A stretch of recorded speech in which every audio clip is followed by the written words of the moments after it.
संताचे पायी न लगे पुसणे सांगावे चित्त शुद्ध करी भावे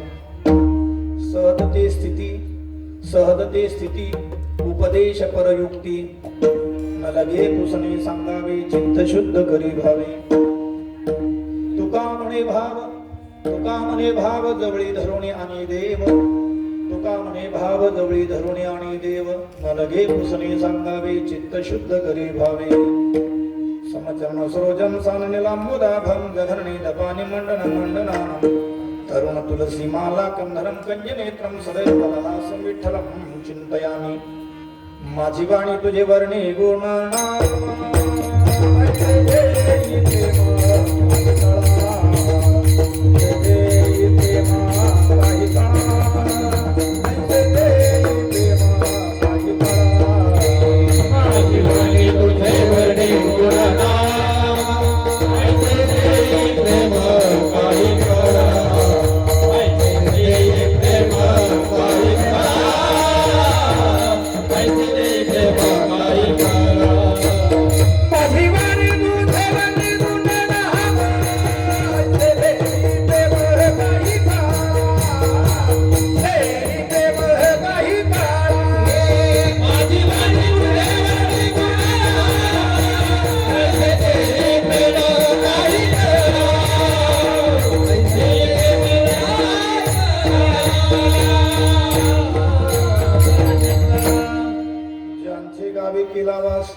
ज्यांचे गावी केला वास त्याचे नसावे उदास शिव भोळा चक्रवर्ती शिव भोळा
वैराग्ययुक्तं सुविचारवन्तं नमामि योगं श्रीसाह नमामि शरण शरण हनुमंता तुम्हारो रामदूता काय भक्तीच्या त्या वाटा मददा बाबा सुबटा पडोनिया राही उगाचे संताचे पायी न लगे कुसणे सांगावे चित्त शुद्ध करी भावे पुस्तक प्राप्त प्रसंगी प्राप्त स्थळी या छत्रपती संभाजीनगरच्या कडेवर बसलेलं आणि इतिहासाला आणि पारमार्थिक इतिहासाला राजकीय इतिहासाला पुराण काळातल्या इतिहासाला साक्षी कृष्णेश्वर भगवान 15व्या शतकातल्या परमार्थाच्या उत्तेजनार्थ काळातल्या कालखंडामध्ये स्वामींच्या रूपानं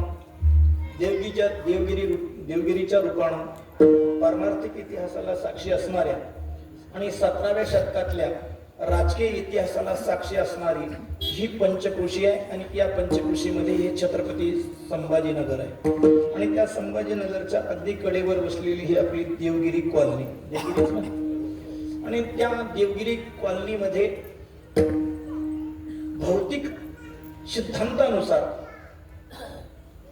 सिद्धांत असा आहे ज्याला आपल्या जीवनाचा लौकिक आणि भौतिक विकास साधायचा आहे त्यानं आपली जन्मभूमी कुठेही असली कशी असली आणि कितीही लांब असली तर ज्याला आपल्या जीवनाचा भौतिक विकास साधायचा आहे त्याच्यासाठी नेपोलियनच्या सिद्धांतानुसार कंपल्शन आहे का त्यांना स्थलांतर करणं गरजेचं आहे ज्याला आपल्या जीवनाचा भौतिक विकास साधायचा आहे त्याच्यासाठी एक महत्वाचा नियम आहे का त्यांना स्थलांतर स्वीकारणं अपरिहार्य आहे काही लोकांचा युगो इतका पक्का होता ते सांगतात आम्ही चटणी मिरचीवर दिवस काढले पण गाव नाही सोडलं काय म्हणते ते बावळट साहेब काय म्हणते ते आम्ही चटणी मिरचीवर दिवस काढले पण काही नाही सोडलं.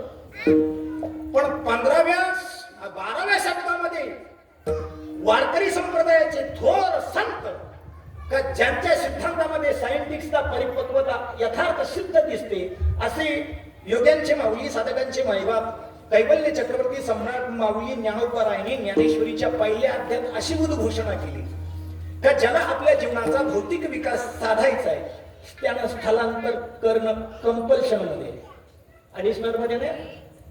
काय करायचं? कंपल्शन कशाचं? स्थलांतराचं. महाराज हिटलरने जर्मनी सोडली नसती, जगाला माहित नसतं झालं. साता समुद्रापार आपला देश सोडून हिंडले नसते तर इंग्रजांचा झेंडा जगावर लागला नसता. नीट आहे. ज्याला आपला भौतिक विकास करायचा ना, ज्ञानोबारायांच्या ज्ञानेश्वरीमध्ये पहिल्या अध्यायामध्ये ज्ञानोबाराय बोलले, नगरांतरी वसिते तरी नागराची होईल. काय?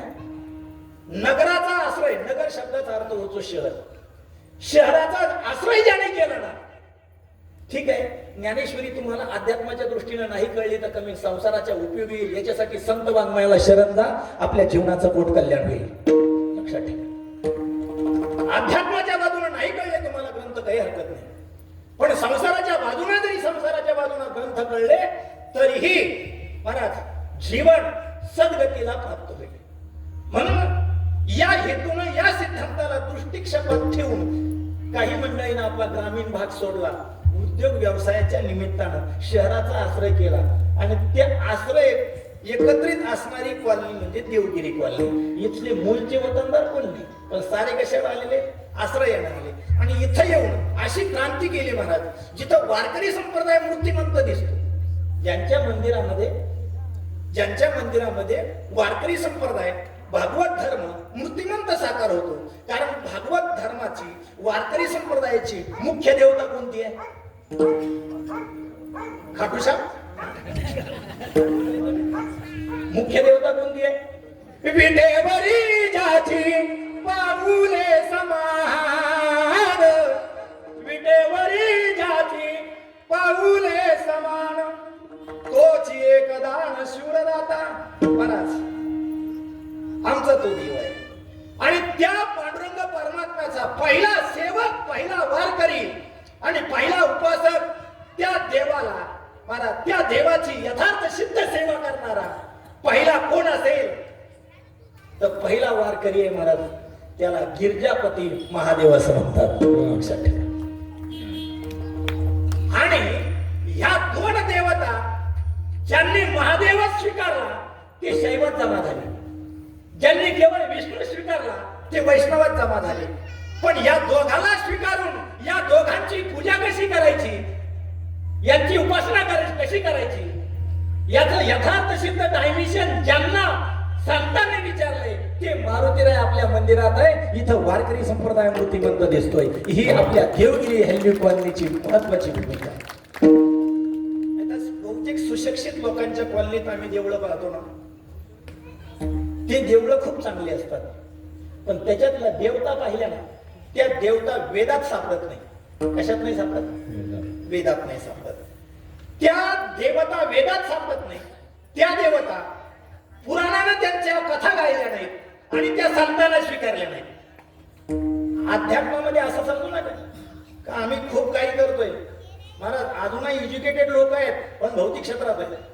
ईश्वर स्वीकारण्याचं जे क्षेत्र आहे त्याच्यामध्ये आज बहुतेक लोक 99% 80% नाही म्हणता येईल मला, पण 95% तरी लोक अनफिट आहेत. ईश्वर स्वीकारण्यामध्ये एवढ्या चुका केलेल्या आहेत. भौतिक शास्त्रामध्ये मास्टरेट डिग्री घेणारे लोक महाराज अध्यात्मामध्ये अंगणवाडीत बी नाही. काय बोललो मी?